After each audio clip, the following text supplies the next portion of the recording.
Il n'est pas possible que le pape, inspiré par le Saint-Esprit et soutenu par l'Esprit Saint, par les paroles de notre Seigneur Jésus-Christ, puisse faire une chose semblable.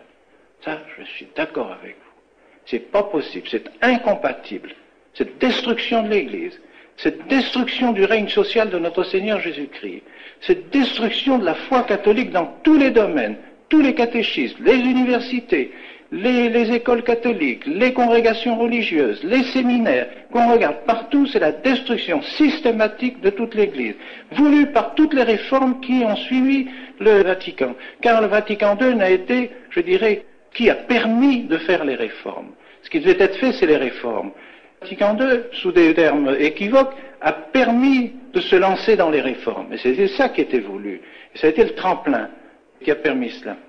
Alors, on peut dire du Saint-Père aussi, en effet, ce n'est pas possible qu'un pape puisse faire cela. Donc, il n'est pas pape.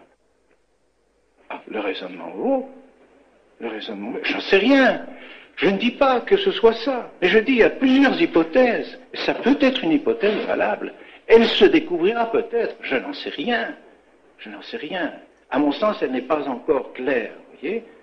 Mais si un jour se découvrait, et c'est des choses qui ne sont pas impossibles, là aussi il y a eu des apparitions qui l'ont dit, mais ces apparitions ont été reconnues par le Saint-Siège.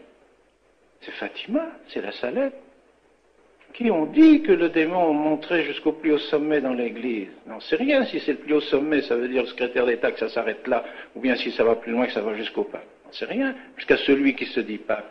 Je ne sais pas, mais vous savez, c'est pas une chose impossible. Et les théologiens ont étudié le problème. Les théologiens ont étudié le problème pour savoir si c'est une chose possible, si un pape peut être, par exemple, hérétique et par conséquent serait excommunié et par conséquent tous ses actes seraient illégitimes et invalides. Et si par hypothèse, je n'en sais rien, encore une fois, ne me faites pas dire ce que je ne dis pas, je ne sais pas, mais enfin, étant donné qu'on découvre tout doucement ses appartenances à la maçonnerie, imaginez que le pape ait été inscrit dans une loge maçonnique avant son élection. Il était excommunié.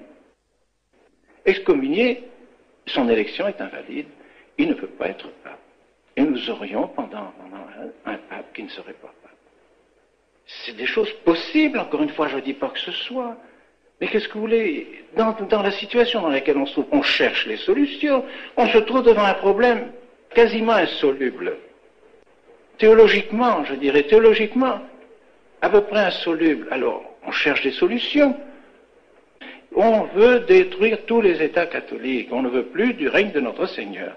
Eh bien, que l'Église se prête à cette opération gigantesque et démoniaque, invraisemblable, invraisemblable.